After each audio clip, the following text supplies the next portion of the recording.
Esse vídeo é uma homenagem ao campeão mineiro de 2010, João Paulo Casemiro Marques, que aparece aí no centro da foto ao lado do professor Gerson Pérez.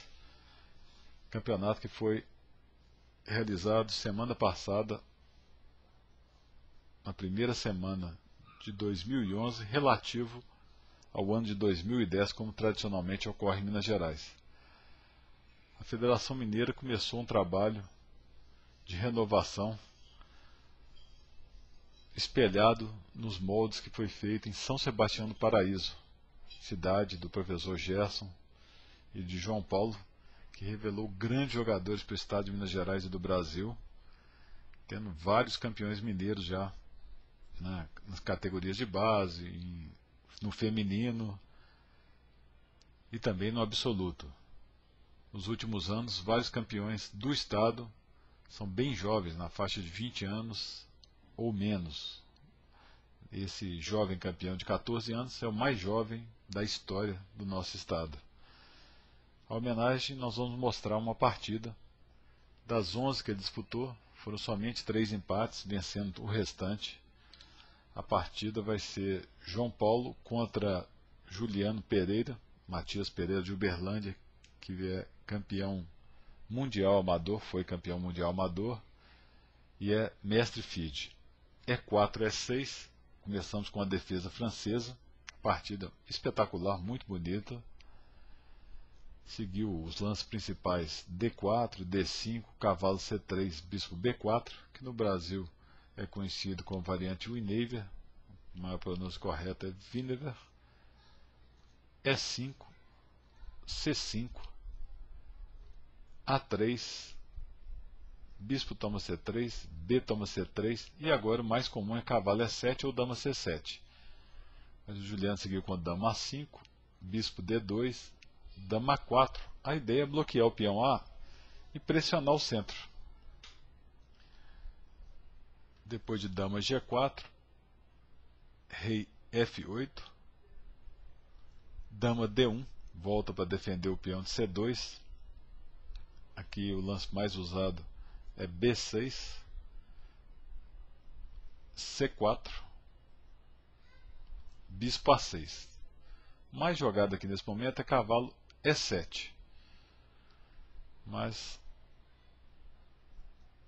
em vez do bispo E6, mas o bispo A6 também é bem jogado.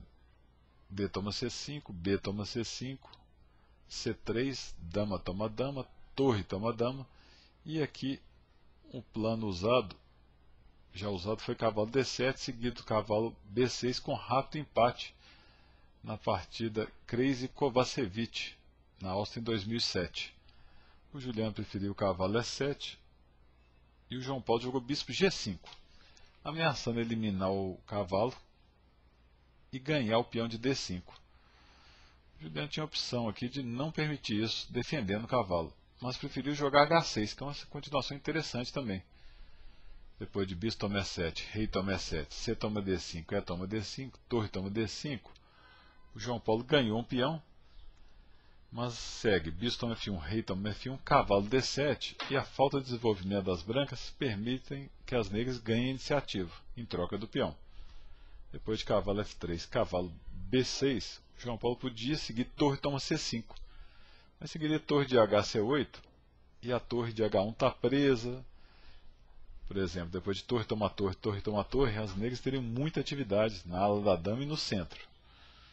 Então, João Paulo preferiu torre D3, simplesmente segurando o peão. Seguiu cavalo C4. O João Paulo preferiu ativar suas peças no lugar de tentar defender o peão, que na verdade nem tinha jeito. Por exemplo, se ele avançar o peão, pode seguir um cavalo B2 aqui, né? Mas o rei E2 é uma boa ideia. Depois de cavalo toma 3, as peças brancas segue torre D1. As peças brancas estão muito bem colocadas, centralizadas. Depois de torre de HD8, torre toma D8, torre toma D8, torre toma D8, rei toma D8, surge um final muito bonito e complexo. Rei D3, cavalo B5, rei C4, centralizando o rei, né? A6. Claro que se o branco tomar o peão de C5, cai o peão de C3, cavalo D2, rei D7, A linha agora com cavalo E4 levaria ao empate, por exemplo, rei C6, cavalo toma C5, cavalo A3 cheque e o rei tem que ficar protegendo o cavalo. E vai empatar, por exemplo, se rei B4, cavalo C2 cheque, rei C4, cavalo A3, rei D4, cavalo B5 cheque, rei C4, cavalo A3 e o rei não vai poder sair do contato com o cavalo, vai empatar. Então, o João Paulo jogou um ambicioso F4, comum entre os jogadores jovens, de serem bem ambiciosos no plano. Rei C6. Aqui o lance mais tranquilo é cavalo E4. Mas o problema é que depois de cavalo A3 cheque, rei B3, cavalo B5, F5, que parece que vai ganhar, as negras jogam cavalo C7.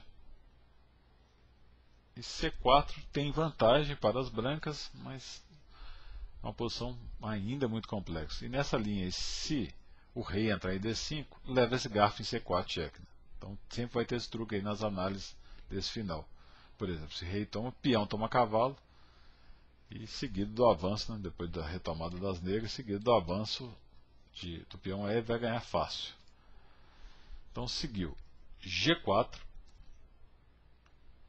cavalo A3 cheque. É interessante que também era A5, tentando ativar o ala da dama. Seguiu o cavalo A3 cheque, rei B3, cavalo B5, F5.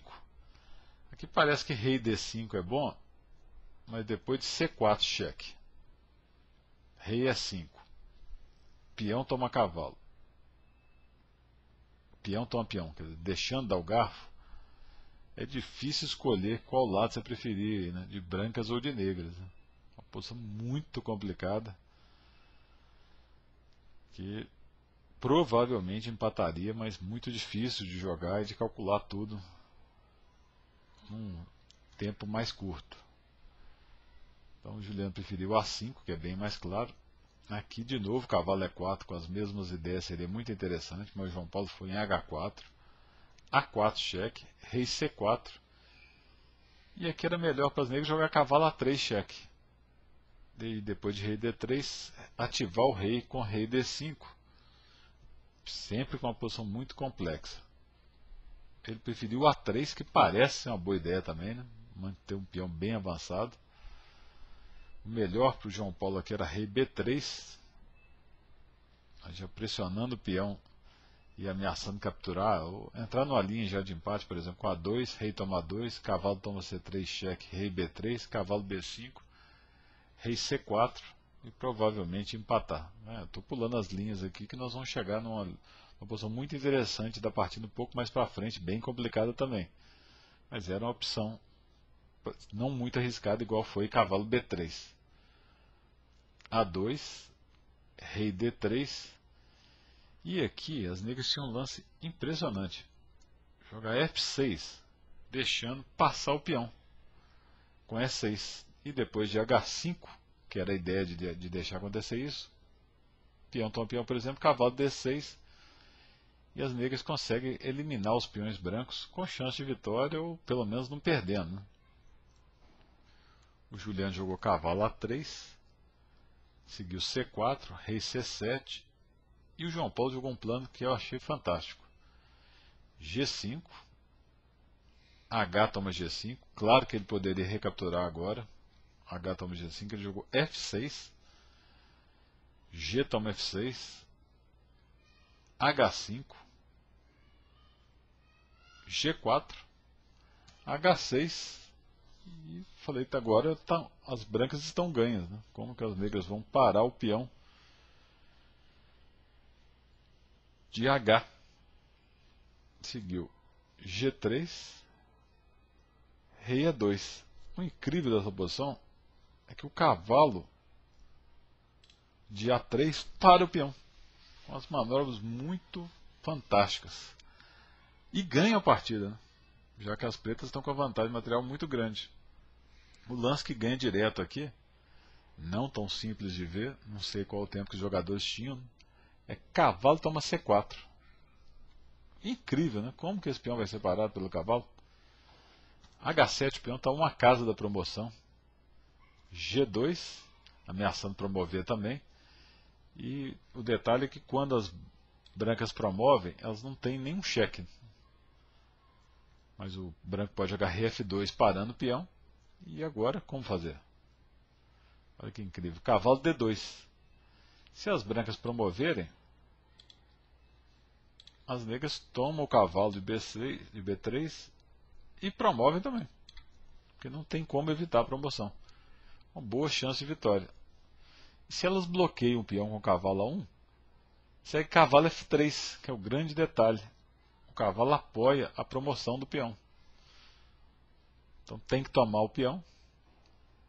Cavalo H4 cheque.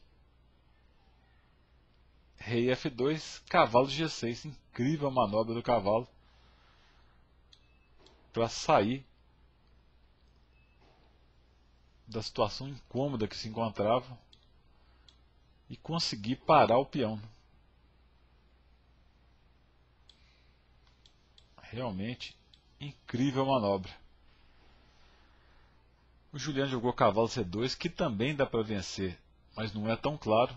Vocês vão reparar que nós vamos chegar na mesma posição, mas esse peão vai estar na posição, que muda muita coisa. Por exemplo, agora se H7, o preto joga cavalo D4 cheque, cavalo toma cavalo, peão toma, H8 dama, H1 dama, dama F6. As negras estão ganhas por causa da vantagem material, mas é uma posição muito difícil, daria muito trabalho para vencer, né? Rei F1 que o João Paulo jogou, e aqui o Juliano tinha o incrível lance cavalo E3 cheque, porque depois do rei sair do cheque, cavalo toma C4. Que ideia estranha que é essa, né? Por exemplo, se H7, o detalhe está naquela mesma manobra anterior, cavalo D2, com a mesma coisa. Se o branco promove, o preto toma o cavalo e vai promover forçado, porque não tem como evitar. Então se cavalo A1 segue a mesma coisa, cavalo F3 cheque, rei G2, cavalo H4 cheque, rei G3, cavalo G6, peão toma peão, rei D6, rei G4, rei E5, rei G5, rei E6, cavalo B3, C4. E as negras vão ganhar. Lembra que na outra posição aqui tinha um peão branco, né? Cavalo D4, cavalo A1. E agora o preto poderia empatar com cavalo F3, H7, G2 cheque. Tem que tomar, senão o preto promove com cheque. Rei toma, cavalo H4 cheque, rei G3, cavalo G6, peão toma F6, rei D6, rei G4, rei E5, rei G5. Agora a diferença é que esse peão não está livre, né? Como na outra linha. Cavalo H8, cavalo B3, cavalo G6, cavalo A1. E agora os dois têm que ficar movendo o cavalo para cima e para baixo. Porque, por exemplo, se as negras tentarem rei D4, rei H6, rei toma C4, rei G7, rei D3, rei toma F7, as brancas ganham. Por exemplo, cavalo H8, rei G7, C4, F7, cavalo toma F7, rei toma F7, C3, dama, C2 sacrifica o peão e a dama está defendendo e vence fácil, né? Infelizmente para o Juliano, ele jogou cavalo E6 e depois de H7, G2 cheque. As negras não são obrigadas a capturar o peão, permitindo um cheque em F4. Opa. Elas podem jogar rei G1 e não tem como evitar a promoção. Brilhante a partida, muito bonita. Parabéns ao nosso jovem campeão. Essa partida vocês podem baixar ela no site do Clube de Xadrez, no link a respeito do Campeonato Mineiro, ou no site da Federação Mineira de Xadrez.